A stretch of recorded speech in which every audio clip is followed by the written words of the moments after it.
বেঁচে থাকা বিশাল বিলাসিতা, বেঁচে থাকা এমন বিলাসিতা, বেঁচে থাকা আল্লাহর এমন নিয়ামত যে মানুষ সুবহানাল্লাহ বললে আসমান আর জমিনের খালি জায়গাটা নেকিতে পরিপূর্ণ হয়। মানুষ আলহামদুলিল্লাহ বললে নেকির পাল্লা ভারী হয়ে যায়।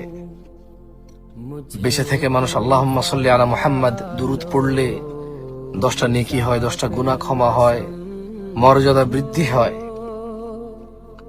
ওর প্রতি রহমত নাজিল হয় 10 বার।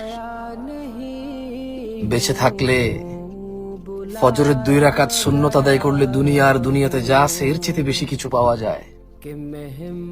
বেঁচে থাকলে ফজরে 2, জোহরে 6, মাগরিবে 2, ইশায় 2, মোট 12 রাকাত সুন্নতে মুআক্কাদা পড়লে আল্লাহ সুবহানাহু ওয়া তাআলা জান্নাতে ঘর তৈরি করবে। যে ব্যক্তি প্রতিদিন 12 রাকাত সুন্নত আদায় করবে তার জন্য আল্লাহ একটা করে ঘর নির্মাণ করবে। সুবহানাল্লাহ।